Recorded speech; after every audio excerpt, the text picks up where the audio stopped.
Hop, 9-variantda o'qiydigan bo'lsak, aytyapti, o'simlik hujayra sintezlangan glyukoza bilan parchalangan glyukoza nisbatan 8:1. Bundan hozircha foydalanmaymiz. Biz ikkinchi qismdan foydalanishimiz kerak, ya'ni to'la bilan chalani nisbati 1:2 beryapti. Demak, mana to'lani men x deb belgiladim, chalani 2x deb belgiladik. Ulardan chiqadigan, endi qarang mana. Sintezlan umumiy glyukoza borku mana, chala parchalanayotgan, to'la parchalanayotgan yig'indisi 3 mol, 3x. Uni 8 ga ko'paytiraman, ya'ni 8:1 beryapti. Sintezlangan bilan parchalangan. 8 ga ko'paytirsam 24x imiz bu nima bo'ladi desa, bu sintezlangan glyukozaga to'g'ri keladi. Endi buni 18 ga ko'paytiraman, chunki 1 mol glyukozani sintez uchun 18 ATF ketadi. Ko'paytirsak 432 ta ATFimiz nimaga ketyapti desa, glyukozani umumiysiga ketish kerak edi. Mana shu 24x sintezlash uchun. Lekin bizda qarang, shu joyda ko'pchilik chalkashtiradigan nuqta mana bu joyda-da mana. Bunday qiladi, x to'la deydi. Undan 2x chiqadi. Mana bu joyda 36x bo'ladi. 36x 30 ga ko'paysa 1080x bo'ladi. Mana bu joyda 438 deydida, buni 4344 ga tenglaydi. Mana shu nuqta xato ketadi. Chunki mana bu 432x dan xo'p sintezlangan to'g'ri, lekin bu xloroplastdagi ATF jami emas-ku. Ya'ni xloroplastdagi ATF ni hammasi ham doim glyukoza sintezga sarflanavermaydi. Endi xloroplastdagi umumiy ATF ni men qayerdan topishim mumkin desa, mana bu nuqtadan topishim mumkin. Mitoxondriyaga o'taman 36x, uni 30 ga ko'paytirsam 1080x bo'lgan. 1080x dan 432 sarflangan, qolgani sarflanmasdan qolib ketgan.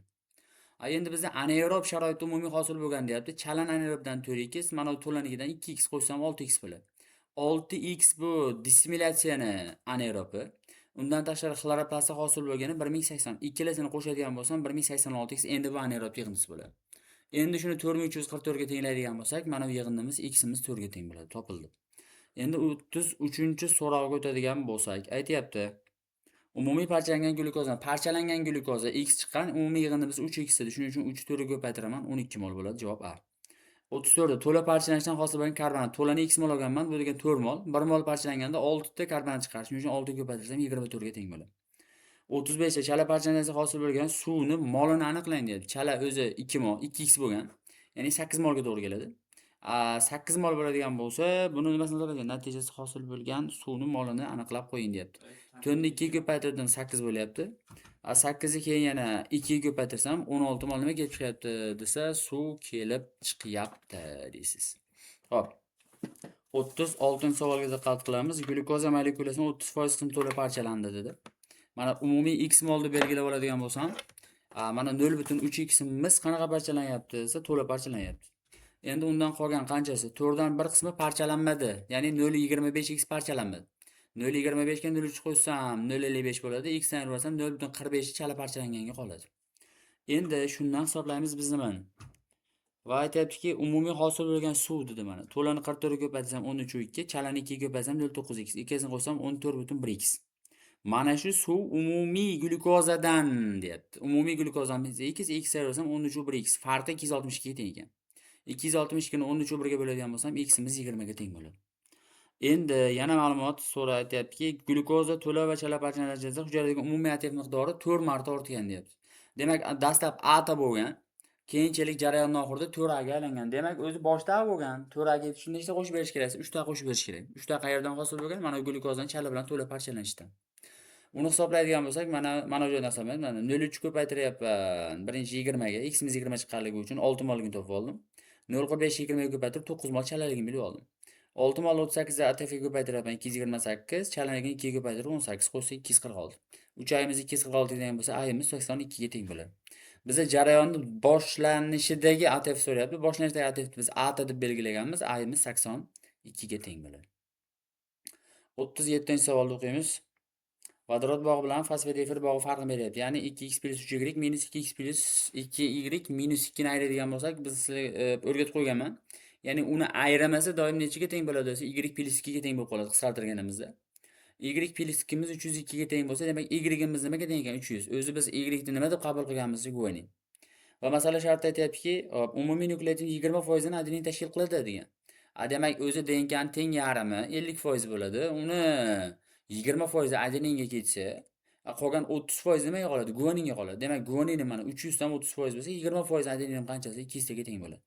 Mana shu 200 ta adenin Hop, shu DNKdan sintezlangan oqsildagi aminokislotadan 80 taga ko'paygan. Shuning uchun bundan 80 dan ayirsan 120 ta nima bor desa bizda aminokislota bor ekan. Endi RNKga tushib 123 ga ko'paytiradigan bo'lsam 360 ta nukleotiddan sintezlangan, ya'ni RNKdagi qismdan. Beta sizdan aynan stop kodonda joylashgan nuqtasini aytyapti. Demak, hisobga olinsin degani 360 gacha bo'lgan qismda, ya'ni masalan 1, 2, 3, 4 bo'lib 360 gacha kelgan nukleotiddan aminokislota sintezlangan. Endi oxiridagi 3 ta nukleotiddan aminokislota sintezlanmay stop kodonni bildiradi.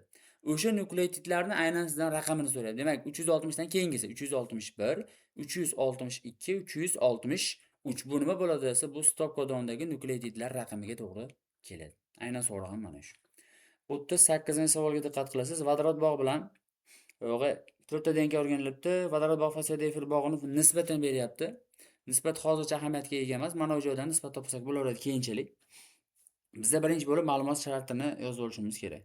3-DNKda adenin deyapti 117 taga teng dedi. Mana 3-DNK deganligi uchun yozib oldim. Mana timin mana 117 ta, adenin ham 117 taga teng bo'ladi. Va keyin ma'lumot shartida aytayaptiki, birinchi DNKda timin 10% dedi. Birinchi DNKda timin 10%. Qolganlarida deyapti, hammasi 10% dan ortib boradi. Mana bu 10, bunda 20, mana bunda 30, bunisi 40 ga teng bo'ladi. Bizda mana 3-DNKning ma'lumoti bor edi, ya'ni 30% degan. Timin 30% bo'lsa, uni soni 117 taga teng bo'lsa, 30% ni 117, 20% qancha deydigan bo'lsa, men sintezini soni topa olaman, 78 ga teng bo'ladi. Shunda bu yerdan nimani topsa bo'ladi desa, y plus 2 ni topsa bo'ladi. Chunki bizda farq tepada y plus 2 nisbatan bergan. Demak, y plus 2si nima degani desa, y bu guanin 78, unga qo'shsam 80. Demak, mana bu 1 nisbatim nechiga teng desa 80 ga. Endi tepadagi vodorod bog'i bilan fosfodifil bog'i nisbatidan foydalanib, mana ulardagi y plus 2 ni topib olaman. Misolda mana 4-DNKniki 120 ga teng bo'lsa, bundan men 2 ni ayirib oladigan bo'lsam, mana 118 guanin kelib chiqadi. Ikkinchi DNKniki 50 ga teng bo'lgan, 50 dan 2 ni ayirsam 48 guaniniga to'g'ri keladi. Xuddi shu holatda topib qo'ysak bo'laveradi. Endi bizda so'roq o'zi nima desa, ikkinchi bilan 4-DNKdagi vodorod bog'i farqi. Ikkinchi DNKda o'zi mana foiz bor. Endi mana guaninni soniga 48 ta. Bu 30% bo'lgan. 30% 48 ta bo'lsa, umumiy nukleotid 100% ga mana 30% guaninni qo'ysam, 130% ni vodorod bog'ini beradi. 130 qanchasi? 208 ga teng bo'ladi. Endi yana keyin 4-DNK degan. 4-DNKda ham bizda soni chiqib bo'lgan guaninni 118, o'zi timinni foizi bor 40, undan ayirib yuborsam 10% guaninga qoladi. 118 ni 10%, yana o'sha umumiy nukleotidga guaninni qo'ysam 110%. Qancha bo'ladi? 1298. Ikkalasining o'rtasidagi farqni hisoblasak 1090 ga teng bo'ladi. Tushunarli bo'ldi deb o'ylayman. 39-savol. 39 nima deyapti?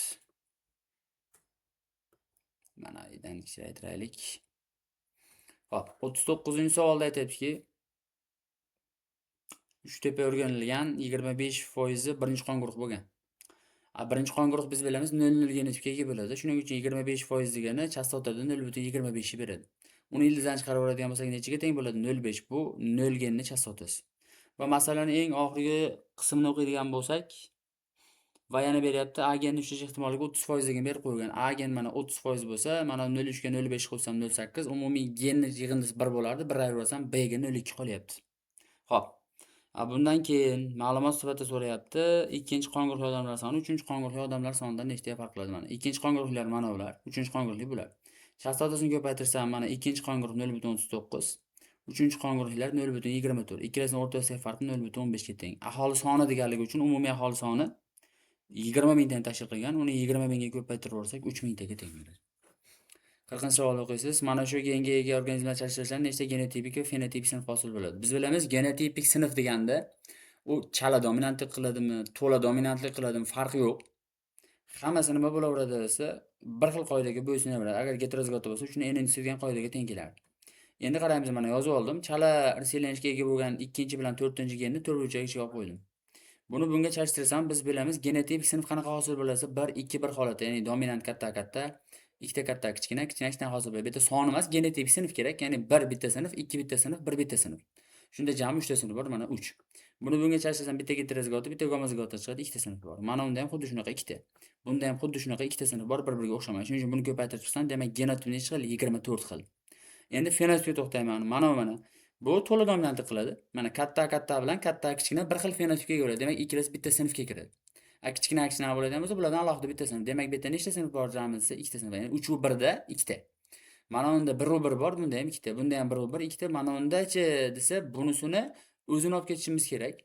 Ya'ni bu yerda 2 yozib qo'yibman, xatolab qo'yman aka. Bu chala dominantlik-ku. Chala dominant kattada kichkinada agar to'la dominantlik bo'lganda bitta sinf bo'ladi, bir yozgan bo'lardim. Mana bu joyda kattada alohida, kittada kichkinada alohidagina hosil qiladi. Chunki bu nima deydigan bo'lsa, bu chala dominantlik. Shuning uchun bu yerda 2 bo'ladi. Hammasini ko'paytirsak nechaga teng ekan desa, 16 ga teng bo'ladi.